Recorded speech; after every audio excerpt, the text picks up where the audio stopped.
The American government has started legal proceedings against the social networking site Twitter to obtain the personal details of people connected to Wikileaks. Among the targets, the Wikileaks founder, Julian Assange, and an Icelandic MP who has told this programme she will fight the court order. The US is examining possible charges against Mr. Assange after he published leaked classified diplomatic memos. In a moment, we'll be speaking to his lawyer. But first, here's our Home Affairs correspondent, Andy Davis. Revealed today the latest efforts of the US government to build a case against Julian Assange, the hugely controversial Wikileaks founder. Prominent Republican politicians in America have been clamouring for him to be prosecuted following his website's publication of thousands of classified documents. Now the American investigation has delved into the world of Twitter, the increasingly influential social network in which people communicate with one another using short messages or tweets, either in private or, as on this page, in public. It's been disclosed that San Francisco-based Twitter received this court order from a district court in Virginia on the 14th of December. It demands records deemed relevant and material to an ongoing criminal investigation. It then highlights 7 customer accounts, including those of Julian Assange and the soldier who's accused of supplying Wikileaks with secret US military and diplomatic documents, Bradley Manning. The subpoena says Twitter is to hand over their usernames, screen names, mailing addresses, records of session times, billing records and correspondence. Just about anything they've done on the network, it seems, since the 1st of November 2009. This court order was intended originally to have been kept completely secret. In fact, it actually orders Twitter to say nothing about its existence, even to those whose accounts were being targeted. But Twitter reportedly challenged that, and 3 days ago the court produced a new order allowing the network to reveal what had been going on. And one of the first to find out was an MP in Iceland. Birgitta Jónsdóttir, also named on the subpoena and whose details the US authorities want. An MP campaigning for press freedom, she's also a Wikileaks contributor and co-produced their so-called collateral murder video. It revealed footage shot from a US helicopter of the killing of a group of Iraqi men, including 2 employees of the news agency Reuters. From her home in Reykjavik today, she told us that she had 9 days to appeal against the court order. I found out that Twitter was was asked to hand over my records at 7:30 last night. I of course did. My first thing was to tweet about it, and from that, I've had a wave of support and inquiries about this. Currently, I have decided to deal with this in 2 ways. One is to deal with it through the US legal system, and of course to deal with this on a more diplomatic level in Iceland with the Ministers of Justice and Foreign Affairs and, of course, the Speaker of the House for the Parliament. The people behind Twitter would comment only briefly today to say that it's their policy to notify users about governmental requests for their information. Julian Assange was unavailable for comment.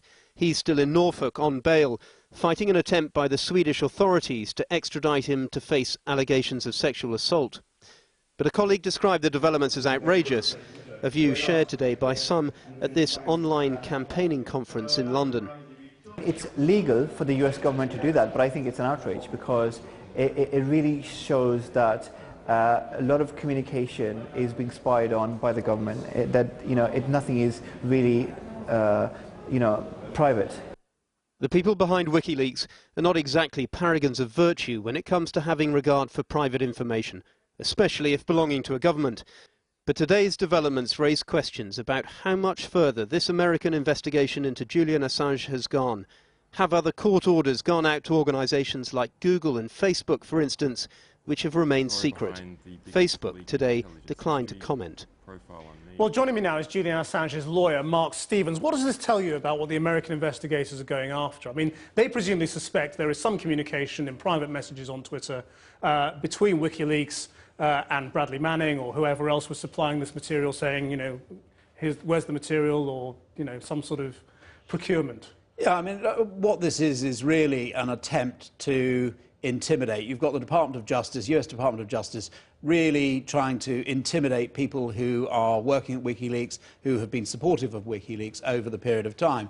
If there had been a charge, if Julian Assange had broken the law, you can bet your bottom dollar that in the last 6 months it would have been preferred by now. He hasn't. It's quite clear that he hasn't broken any American law as it is currently framed. And so what they're doing is they're going around hoovering up information in the hope that they can shape this electronic tree and some criminal charge will drop out. And how wide is that hoovering? I mean, do we know? Oh, yeah, it's huge. I mean, the 4 people are named is just the tip of the iceberg, because you then get into all of their telephony records, their bank records. But, of course, the intimidatory bit that the Department of Justice are playing here, they're not playing lawyers, they're playing intimidators, they're bullies. What's happening is that 634,000 people who follow WikiLeaks, their information is being given to the Department of Justice. So they can get my data too? Your data, my data. And on the way to the studio, I understand that a subpoena has been served on Skype. Now, Brigitte, the MP from Iceland, who you had on Skype just a moment ago,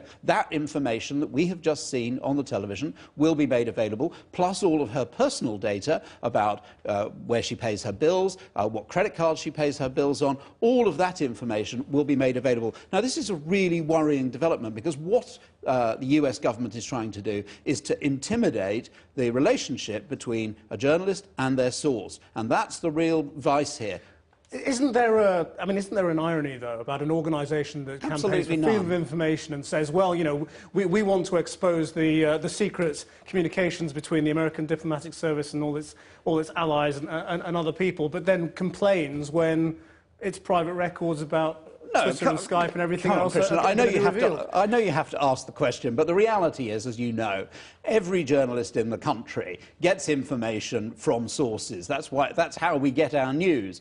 If we weren't just going to recycle press releases. So what actually happens is that journalists get information. Invariably, that information is confidential or classified, and for years we have reported it. What we're seeing here is an attempt to go for people's personal data, and WikiLeaks is talking about corruption, misfeasance in the public office, all of those kinds of things. It's not talking about an individual's credit cards, their telephone call to granny. This is overbroad in its scope. It's not actually even trying to identify communications between people that they suspect might have committed an offence or they want to nail. But if Julian Assange is so convinced he's done nothing wrong, then he could stop the hoovering up by just volunteering all his data and being as transparent with his private records as he expects everyone else to be. Well, I think that we have to work within the frame of law, and what the frame of law is, that law enforcement are entitled to a reasonable amount of information. What they're getting here is far more material, and you as a journalist will be worried, or should be worried,